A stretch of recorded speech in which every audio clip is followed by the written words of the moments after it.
Ketosis is a normal metabolic process that provides several health benefits. During ketosis, your body converts fat into compounds known as ketones and begins using them as its main source of energy. Studies have found that diets that promote ketosis are highly beneficial for weight loss, due in part to their appetite-suppressing effects. Emerging research suggests that ketosis may also be helpful for type 2 diabetes and neurological disorders, among other conditions. That being said, achieving a state of ketosis can take some work and planning. It's not just as simple as cutting carbs. Here are 7 effective tips to get into ketosis. 1. Minimize your carb consumption. Eating a very low-carb diet is by far the most important factor in achieving ketosis. Normally, your cells use glucose, or sugar, as their main source of fuel. However, most of your cells can also use other fuel sources. This includes fatty acids, as well as ketones, which are also known as ketone bodies. Your body stores glucose in your liver and muscles in the form of glycogen. When carb intake is very low, glycogen stores are reduced and levels of the hormone insulin decline. This allows fatty acids to be released from fat stores in your body. Your liver converts some of these fatty acids into the ketone bodies acetone, acetoacetate and beta-hydroxybutyrate. These ketones can be used as fuel by portions of the brain. The level of carb restriction needed to induce ketosis is somewhat individualized. Some people need to limit net carbs, total carbs minus fiber, to 20 grams per day, while others can achieve ketosis while eating twice this amount or more. For this reason, the Atkins diet specifies that carbs be restricted to 20 or fewer grams per day for 2 weeks to guarantee that ketosis is achieved. After this point, small amounts of carbs can be added back to your diet very gradually, as long as ketosis is maintained. In a 1-week study, overweight people with type 2 diabetes who limited carb intake to 21 or fewer grams per day experienced daily urinary ketone excretion levels that were 27 times higher than their baseline levels. In another study, adults with type 2 diabetes were allowed 20 to 50 grams of digestible carbs per day, depending on the number of grams that allowed them to maintain blood ketone levels within a target range of 0.5 to 3.0 mmol/L. These carb and ketone ranges are advised for people who want to get into ketosis to promote weight loss, control blood sugar levels or reduce heart disease risk factors. In contrast, therapeutic ketogenic diets used for epilepsy or as experimental cancer therapy often restrict carbs to fewer than 5% of calories or fewer than 15 grams per day to further drive up ketone levels. However, anyone using the diet for therapeutic purposes should only do so under the supervision of a medical professional. Bottom line. Limiting your carb intake to 20 to 50 net grams per day lowers blood sugar and insulin levels, leading to the release of stored fatty acids that your liver converts into ketones. 2. Include coconut oil in your diet. Eating coconut oil can help you get into ketosis. It contains fats called medium-chain triglycerides (MCTs). Unlike most fats, MCTs are rapidly absorbed and taken directly to the liver, where they can be used immediately for energy or converted into ketones. In fact, it's been suggested that consuming coconut oil may be one of the best ways to increase ketone levels in people with Alzheimer's disease and other nervous system disorders. Although coconut oil contains 4 types of MCTs, 50% of its fat comes from the kind known as lauric acid. Some research suggests that fat sources with a higher percentage of lauric acid may produce a more sustained level of ketosis. This is because it's metabolized more gradually than other MCTs. MCTs have been used to induce ketosis in epileptic children without restricting carbs as drastically as the classic ketogenic diet. In fact, several studies have found that a high MCT diet containing 20% of calories from carbs produces effects similar to the classic ketogenic diet, which provides fewer than 5% of calories from carbs. When adding coconut oil to your diet, it's a good idea to do so slowly to minimize digestive side effects like stomach cramping or diarrhea. Start with 1 teaspoon per day and work up to 2 to 3 tablespoons daily over the course of a week. You can find coconut oil at your local grocery store or purchase it online. Bottom line. Consuming coconut oil provides your body with MCTs, which are quickly absorbed and converted into ketone bodies by your liver. 3. Ramp up your physical activity. A growing number of studies have found that being in ketosis may be beneficial for some types of athletic performance, including endurance exercise. In addition, being more active can help you get into ketosis. When you exercise, you deplete your body of its glycogen stores. Normally, these are replenished when you eat carbs, which are broken down into glucose and then converted to glycogen. However, if carb intake is minimized, glycogen stores remain low. In response, your liver increases its production of ketones, which can be used as an alternate fuel source for your muscles. One study found that at low blood ketone concentrations, exercise increases the rate at which ketones are produced. However, when blood ketones are already elevated, they do not rise with exercise and may actually decrease for a short period.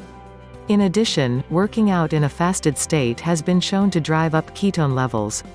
In a small study, 9 older women exercised either before or after a meal. Their blood ketone levels were 137 to 314% higher when they exercised before a meal than when they exercised after a meal. Keep in mind that although exercise increases ketone production, it may take 1 to 4 weeks for your body to adapt to using ketones and fatty acids as primary fuels. During this time, physical performance may be reduced temporarily. Bottom line. Engaging in physical activity can increase ketone levels during carb restriction. This effect may be enhanced by working out in a fasted state. 4. Increase your healthy fat intake. Consuming plenty of healthy fat can boost your ketone levels and help you reach ketosis. Indeed, a very low-carb ketogenic diet not only minimizes carbs, but is also high in fat. Ketogenic diets for weight loss, metabolic health and exercise performance usually provide between 60 to 80% of calories from fat. The classic ketogenic diet used for epilepsy is even higher in fat, with typically 85 to 90% of calories from fat. However, extremely high fat intake doesn't necessarily translate into higher ketone levels. A 3-week study of 11 healthy people compared the effects of fasting with different amounts of fat intake on breath ketone levels.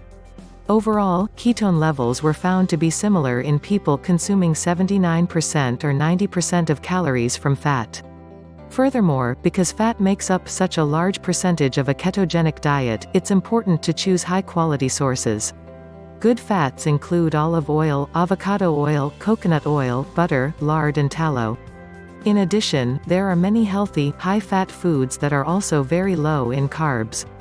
However, if your goal is weight loss, it's important to make sure you're not consuming too many calories in total, as this can cause your weight loss to stall. Bottom line. Consuming at least 60% of calories from fat will help boost your ketone levels. Choose a variety of healthy fats from both plant and animal sources. 5. Try a short fast or a fat fast. Another way to get into ketosis is to go without eating for several hours. In fact, many people go into mild ketosis between dinner and breakfast.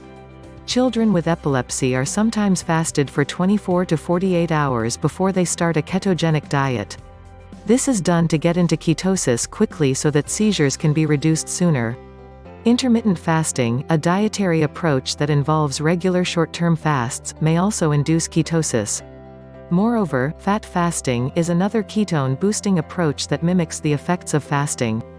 It involves consuming about 1,000 calories per day, 85 to 90% of which come from fat. This combination of low-calorie and very high fat intake may help you achieve ketosis quickly. A 1965 study reported significant fat loss in overweight patients who followed a fat fast. However, other researchers have pointed out that these results appear to have been highly exaggerated. Because a fat fast is so low in protein and calories, it should be followed for a maximum of 3 to 5 days to prevent an excessive loss of muscle mass. It may also be difficult to adhere to for more than a couple of days. Here are some tips and ideas for doing a fat fast to get into ketosis. Bottom line. Fasting, intermittent fasting and a fat fast can all help you get into ketosis relatively quickly. 6. Maintain adequate protein intake. Achieving ketosis requires a protein intake that is adequate but not excessive. The classic ketogenic diet used in epilepsy patients is restricted in both carbs and protein to maximize ketone levels. The same diet may also be beneficial for cancer patients, as it may limit tumor growth. However, for most people, cutting back on protein to increase ketone production isn't a healthy practice. First, it's important to consume enough protein to supply the liver with amino acids that can be used for gluconeogenesis, which translates to making new glucose. In this process, your liver provides glucose for the few cells and organs in your body that can't use ketones as fuel, such as your red blood cells and portions of the kidneys and brain. Second, protein intake should be high enough to maintain muscle mass when carb intake is low, especially during weight loss. Although losing weight typically results in the loss of both muscle and fat, consuming sufficient amounts of protein on a very low-carb ketogenic diet can help preserve muscle mass. Several studies have shown that the preservation of muscle mass and physical performance is maximized when protein intake is in the range of 0.55 to 0.77 grams per pound, 1.2 to 1.7 grams per kilogram of lean mass. In weight loss studies, very low-carb diets with protein intake within this range have been found to induce and maintain ketosis. In one study of 17 obese men, following a ketogenic diet providing 30% of calories from protein for 4 weeks led to blood ketone levels of 1.52 mmol/L on average. This is well within the 0.5 to 3.0 mmol/L range of nutritional ketosis. To calculate your protein needs on a ketogenic diet, multiply your ideal body weight in pounds by 0.55 to 0.77, 1.2 to 1.7 in kilograms. For example, if your ideal body weight is 130 pounds, 59 kilograms, your protein intake should be 71 to 100 grams. Bottom line. Consuming too little protein can lead to muscle mass loss, whereas excessive protein intake may suppress ketone production. 7. Test ketone levels and adjust your diet as needed. Like many things in nutrition, achieving and maintaining a state of ketosis is highly individualized. Therefore, it can be helpful to test your ketone levels to ensure you're achieving your goals. The 3 types of ketones, acetone, beta-hydroxybutyrate and acetoacetate, can be measured in your breath, blood or urine. Acetone is found in your breath, and studies have confirmed testing acetone breath levels as a reliable way to monitor ketosis in people following ketogenic diets. The ketonics meter measures acetone in breath. After breathing into the meter, a color flashes to indicate whether you are in ketosis and how high your levels are. Ketones can also be measured with a blood ketone meter. Similar to the way a glucose meter works, a small drop of blood is placed on a strip that's inserted into the meter. It measures the amount of beta-hydroxybutyrate in your blood, and it has also been found to be a valid indicator of ketosis levels. The disadvantage of measuring blood ketones is that the strips are very expensive. Lastly, the ketone measured in urine is acetoacetate. Ketone urine strips are dipped into urine and turn various shades of pink or purple depending on the level of ketones present. A darker color reflects higher ketone levels. Ketone urine strips are easy to use and fairly inexpensive. Although their accuracy in long-term use has been questioned, they should initially provide confirmation that you are in ketosis. A recent study found that urinary ketones tend to be highest in the early morning and after dinner on a ketogenic diet. Using one or more of these methods to test ketones can help you determine whether you need to make any adjustments to get into ketosis. Learn more about the 2-week diet in the description link. Share if you find it useful.